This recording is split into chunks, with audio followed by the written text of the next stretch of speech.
Sadhguru, these days many people are diagnosed with thyroid problems, either hypothyroidism or hyper or hypothyroidism. Even though we are consuming iodized salt, still thyroid problems are prevalent. What is the cause of the increase in these problems? Is it stress related, like diabetes or hypertension? Can we overcome these conditions with Hatha Yoga or Kriya, or being in a consecrated space like Isha Yoga Center? What are the things we can do to come out of it?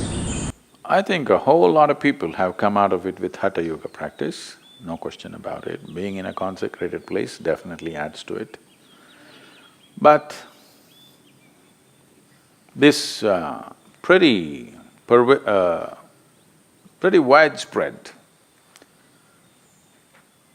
manifestation of thyroid imbalance. So we must understand this.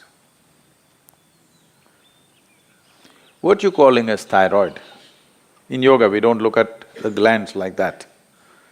But medically, what you're calling as thyroid is that secretion within you which is trying to calibrate your system on a daily basis. It's just calibrating how much digestion should happen, how much energy should be produced, how much fat should be produced, how much muscle should be built, everything. It's trying to calibrate your physical structure. Your physical structure is very closely related to your psychological structure. Today, there is substantial evidence to show you that if you sit here and think of the mountain, your glandular function will happen in a certain way. If you think about a tiger, it'll happen another way. You think about an ocean, it'll happen another way. You think of a man or a woman, it'll happen another way. Just a thought, nothing. No contact with mountain, no contact with tiger, no contact with man, woman or ocean. Just a thought will fluctuate the glandular function. I'm saying that is how fine the system is, that it is trying to calibrate everything to keep you in a good place. The problem with you is, you need a bullock cart because you are the missing link. You need a bullock cart, but they gave you a fine spaceship. Every little thing will do a world of things. Simply if you touch it, go boom, waves of stuff happening in the system. Simply if you look like this and make one conclusion about the tree, this will go into many varieties of chemical and other kinds of variations. Glandular functions will change. Wherever you may be, whether you're in Mumbai or New York or London, wherever, just look at the situation in which you're walking. Maybe socially you've gotten used to those things, but look at the kind of atmosphere you're walking in, the number of things that are happening, none of them are conducive for this life. You might have gotten adjusted to it. Maybe now you can't live out of those cities, that's another matter. But the life that you are is not seeking that kind of atmosphere. So the number of variations that are happening within you are not in your favor. Glandular dysfunction is just one manifestation. A very highly calibrated function of glandular function, one thing is the thyroid. It's easily noticeable. The first thing, your physiological and psychological parameters get thrown off a bit simply because disturbance. And another dimension is what's the disturbance that's happening from within you, your own psychological patterns. Another dimension of disturbance is what kind of food is getting into you. There is no way you can eat anything today which is not chemically infested.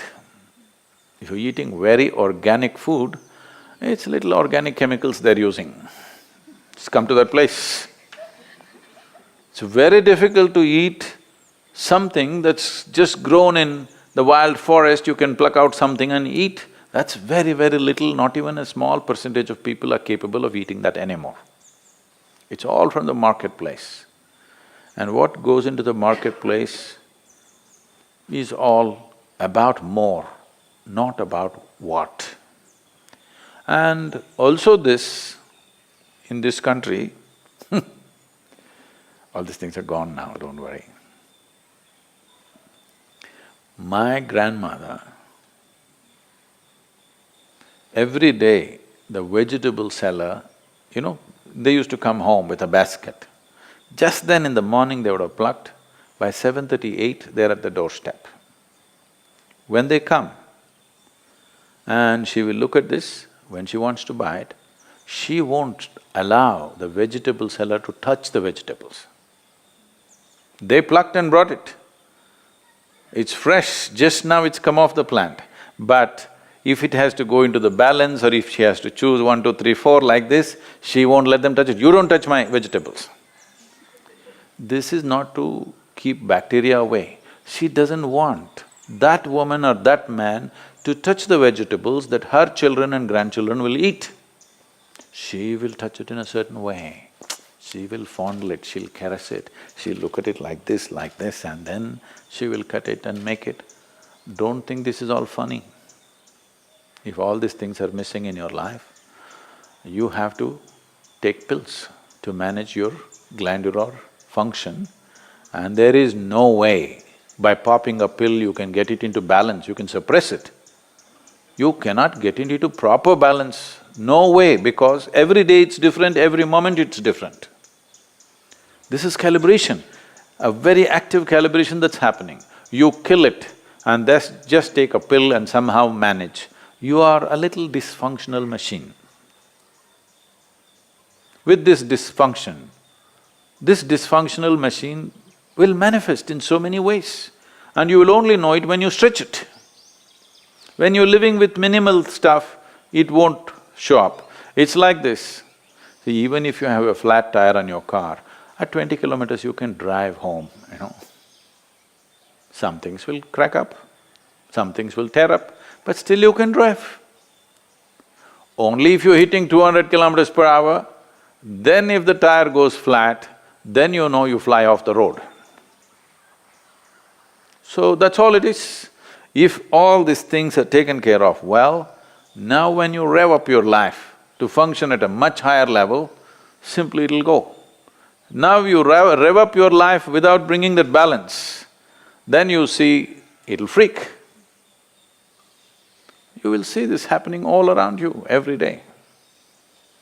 So, to invest that much into our lives, well, you can't leave your city and go and live in the jungle. You can't leave the atmospheres and go away. At least you must equip yourself so that those things don't have too much impact on you.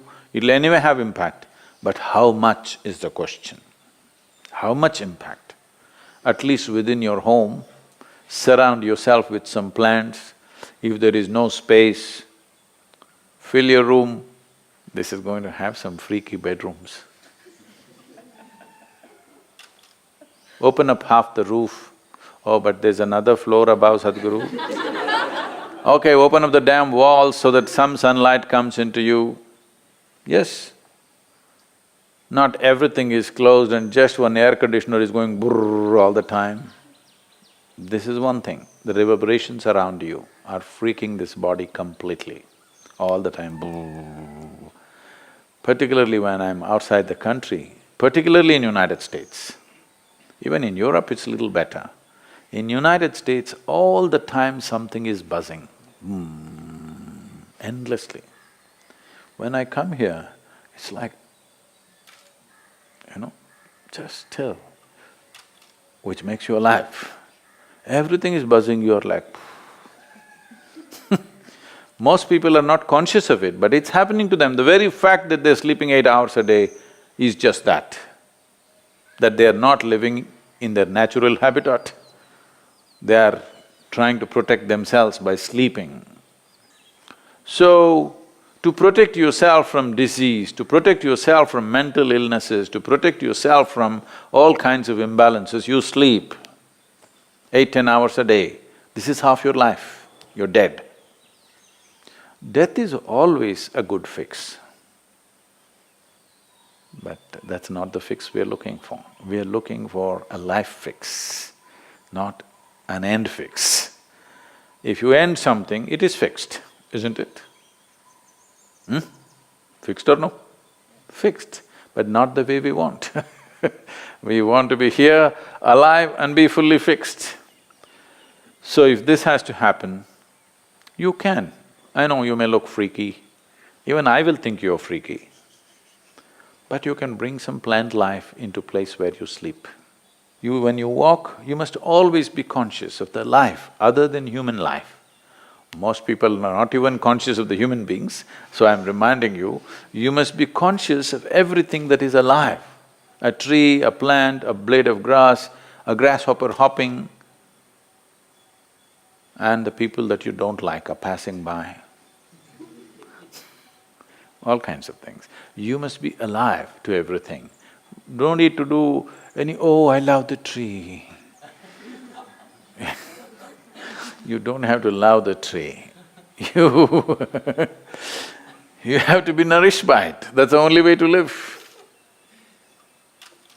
You like it or not, it's nourishing you right now. Consciously, if you do it, everything will work better. Something as simple as being alive to everything around you, indiscriminately, may regularize your thyroid problems. Of course, morning Hatha Yoga is there, Kriyas are there, all these things will definitely help, and the consecrated, powerfully consecrated spaces are there. Many things. One of the main reasons is human beings are becoming less and less active as technology grows. In a day, on an average human being, how much activity, physical activity they used to perform in the past, previous generations of people, and how much physical activity all of us are performing right now is abysmally low. With such a low level of activity, keeping the balance in the system is difficult. So little imbalance, don't go to bed. If you feel little imbalanced, you must jump into activity. Wherever activity is happening with some vigor and joy, you must jump into that activity and do more and more of it if you're feeling sick. Really. Because the moment you go back, you're empowering that. Well, if you're very ill, that's a different thing. But otherwise, you must… we are talking about essentially glandular dysfunction of various kinds. Activity is a simple solution for everything. And don't make activity, for those of you in New York, I'm telling you, don't make activity, you have that health band on your thing. 10 steps, 12 steps. Don't do this, that's not the way to do activity, you may get more sick by doing that. Simply, joyfully doing something. Being joyfully alive. Activity is, if you do not know how to sit here and be exuberantly alive, just go and play. Play a game, run around simply. Just imitate the grasshopper when you're walking. Try. Why not? You never did this? This is the problem with you. When you go now, I want to see you because you're going to walk on the grass. You better grow like a grasshopper. Chuk, chuk, chuk, chuk, chuk. You will see how much aliveness will happen with you. Essentially, your fundamental problem is you have become bloody serious about your life.